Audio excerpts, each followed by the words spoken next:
Assalamualaikum warahmatullahi wabarakatuh. Suatu saat saya bertemu dengan salah seorang teman akrab. Dia bercerita tentang sebuah kejadian nyata yang dia alami langsung beserta dengan bibinya. Ceritanya suatu hari dia diajak oleh bibinya untuk berkunjung ke rumah salah seorang wali dalam tanda kutip.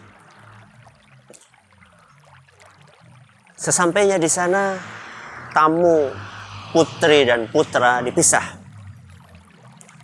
Tamu putra duduk sendiri di sebuah ruangan dan tamu putri duduk sendiri di sebuah ruangan. Sehingga teman saya ini nggak tahu apa yang terjadi di dalam ruangan putri dan bibi dia juga nggak tahu apa yang terjadi di ruangan putra.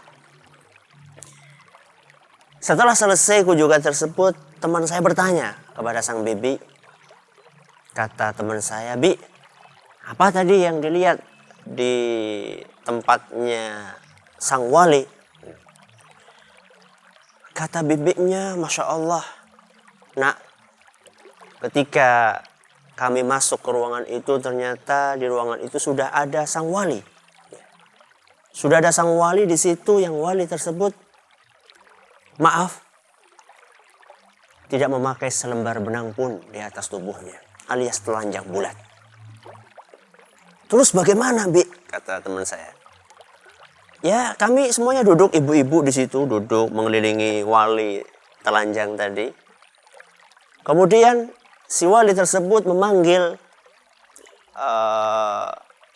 salah satu pembantunya, minta diambilkan rokok. Akhirnya diambil satu batang rokok, kemudian dinyalakan, dihisap sekali, dihisap 2 kali, baru dihisapan 2 kali, rokok tersebut dibuang sama wali tersebut ke atas lantai. Ketika dibuang di atas lantai, apa yang terjadi? Yang terjadi adalah seluruh hadirat, ibu-ibu yang ada di situ, mereka bergegas untuk memperebutkan harta karun puntung rokok sang wali tersebut. Dari sekian puluh ibu-ibu, ada satu ibu yang beruntung dalam tanda kutip mendapatkan puntung rokok itu. Apa kemudian kelanjutannya? Si ibu membawa sang bayi di dalam pangkuannya yang mungkin baru umur sekian tahun. Dan bayi itu oleh sang ibu diperintahkan untuk menghisap puntung rokok dari sang wali itu. Dengan tujuan ketika ditanya supaya apa? Supaya pintar seperti Mbah Wali tadi. Subhanallah, kaum muslimin dan kaum muslimat yang kami hormati. Begitulah kita melihat fenomena orang-orang yang berusaha untuk ngalap berkah, untuk mendapatkan berkah dari wali atau dari kiai atau dari orang yang ditokohkan, siapapun dia. Maka kita perlu melihat, kita perlu mempelajari, kita perlu mengkaji, apakah fenomena seperti ini masih dibenarkan oleh agama kita. Karena kenyataannya masih banyak di antara kaum muslimin yang melakukan hal-hal tersebut. Mari kita buka dalam Al-Quran. Allah subhanahu wa ta'ala berfirman di dalam surat Al-A'raf ayat 54. Kata Allah subhanahu wa ta'ala dalam Al-Quran surat Al-A'raf ayat 54. Tabarakallahu Rabbul Alamin. Tabarakallahu Rabbul Alamin. Kata para ulama tafsir, di antaranya Ar-Razi, As-Samarqandi, Ibnu Qayyim dan yang lainnya, ayat ini adalah merupakan ayat yang menunjukkan bahwasannya keberkahan itu adalah dari Allah subhanahu wa ta'ala. Dan tidak diminta kecuali dari Allah. Makanya ketika kita membaca tahiyat di dalam sholat 5 waktu kita membaca firman Allah atau hadis Nabi SAW, At-tahiyyatul mubarakatus salawatut tayyibatu lillah. Apa sih artinya? At-tahiyat penghormatan. At-tahiyatul mubarakat, barakah. At-tayyibat yang baik. Itu dari siapa? Dan dari mana sumbernya? Lillah.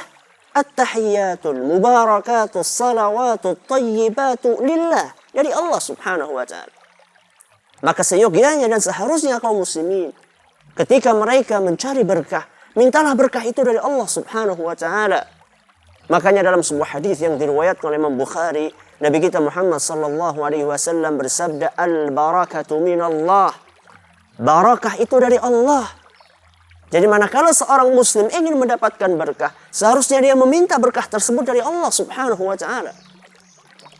Mungkin ada di antara kaum muslimin yang bertanya, bukankah para sahabat dulu mereka ngalap berkah dari Nabi kita Muhammad sallallahu alaihi wasallam?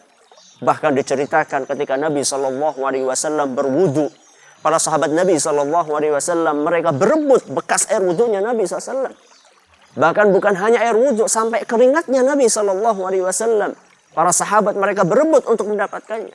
Bukankah itu menunjukkan bolehnya ngalap berkah dari selain Allah subhanahu wa ta'ala? Kita katakan betul. Tapi hal tersebut kata para ulama adalah merupakan khusus buat Nabi sallallahu alaihi wasallam.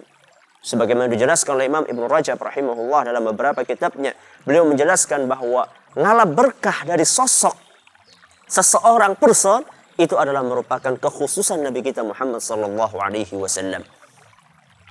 Buktinya apa? Itu kan klaim. Apa dalilnya bahwa itu khusus untuk Nabi sallallahu alaihi wasallam? Dalilnya kata beliau, kata Imam Ibnu Rajab, dalilnya adalah para sahabat Nabi sallallahu alaihi wasallam mereka tidak ngalap berkah kepada selain Nabi sallallahu alaihi wasallam. Makanya setelah wafatnya Nabi sallallahu alaihi wasallam, para sahabat tidak ada yang ngalap berkah dari Abu Bakar radhiyallahu anhu, manusia yang paling istimewa sesudah para nabi dan Nabi kita Muhammad sallallahu alaihi wasallam. Dan juga para tabi'in, ya. Para tabi'in mereka juga tidak ngalap berkah dari para sahabat Nabi sallallahu alaihi wasallam. Dan ini menunjukkan bahwasannya analogi berkah, mengkiaskan, mencari berkah dari Nabi kita sallallahu alaihi wasallam kemudian dianalogikan kepada orang-orang saleh sesudah mereka, itu bukanlah sesuatu yang bisa diterima oleh para sahabat Nabi sallallahu alaihi wasallam. Sehingga kalau Anda ingin mendapatkan berkah, mintalah dari Allah subhanahu wa ta'ala. Niscaya kehidupan Anda akan senantiasa diliputi keberkahan. Semoga yang sedikit ini bermanfaat. Wallahu ta'ala a'la wa a'lam. Assalamualaikum warahmatullahi wabarakatuh.